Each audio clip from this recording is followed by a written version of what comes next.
Всем привет! Меня зовут Дарья, и сегодня я вам покажу, как настраивать передачу данных из TapLink в Retail CRM. Это нужно, чтобы в автоматическом режиме передавать данные из TapLink в другие системы. Например, в Retail CRM вести учет данных о заполнениях в формах из TapLink удобно обрабатывать и всячески взаимодействовать с ними в дальнейшем. А теперь давайте перейдем к настройке. Для начала необходимо создать новую связь. Далее необходимо выбрать систему источника данных TapLink.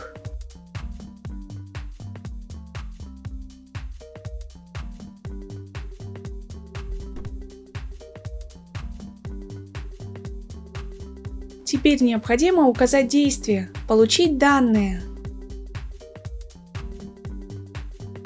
На этом этапе необходимо создать виртуальный аккаунт TapLink в системе Apex Drive. В этом окне вы можете дать ему название или просто кликнуть «Сохранить». Когда созданный виртуальный аккаунт отобразился в списке, выбираем его и продолжаем настройку. Скопируйте ссылку в поле URL для приема данных, на которую будут поступать данные из TapLink, и перейдите в ваш личный кабинет TapLink. Далее в разделе «Модули» перейдите на модуль под названием Webhook.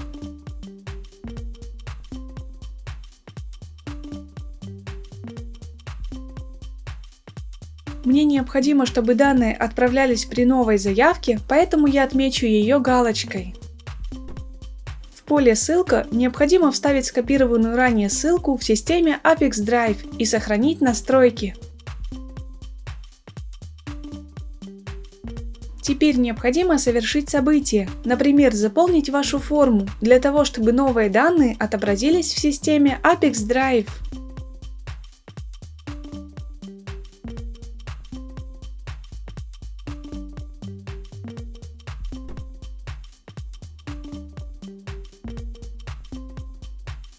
После того, как вы сгенерировали новые данные, можно вернуться в систему Apex Drive и продолжить настройку.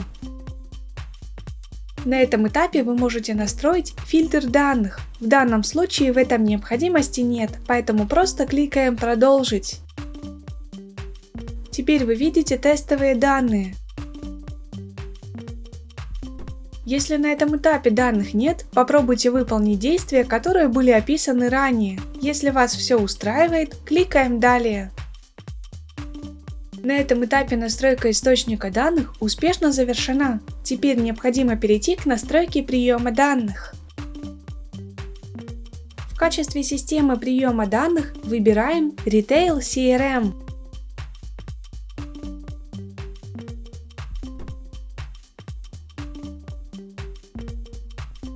Теперь необходимо указать действие «Отправка заказов». На этом этапе необходимо подключить ваш Retail CRM к системе Apex Drive. Теперь необходимо указать домен и API-ключ. Доменное имя можно скопировать в адресной строке без дополнительных символов.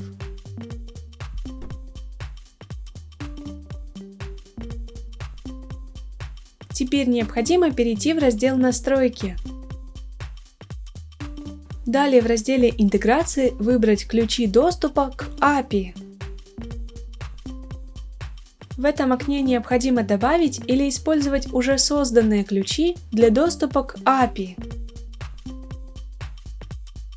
Выберите тип доступа в зависимости от того, каким магазинам вы хотите его предоставить. Обратите внимание, чтобы были включены все галочки. После того, как вы убедились, что все включено, кликаем «Сохранить». Далее скопируйте API-ключ и вставьте соответствующее поле в системе Apex Drive.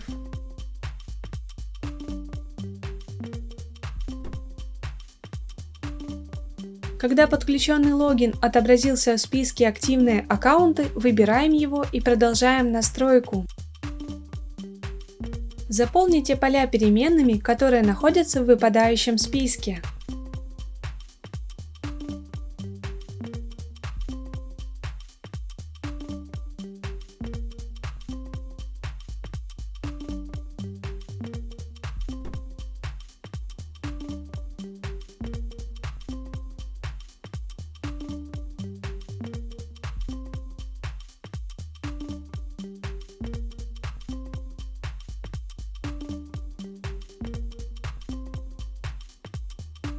Обратите внимание, вы можете не только использовать переменные, но и прописывать значения вручную.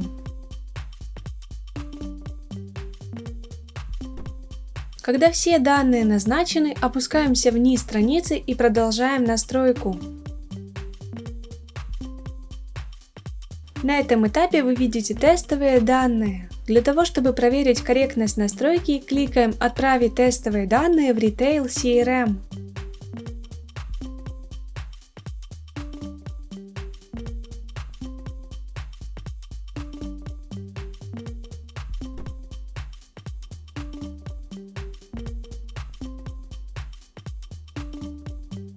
Если вас все устраивает, возвращаемся в систему Apex Drive и продолжаем настройку. На этом настройка приема данных успешно завершена. Теперь необходимо включить автообновление. Выбираем интервал срабатывания связи, например, 1 раз в 5 минут.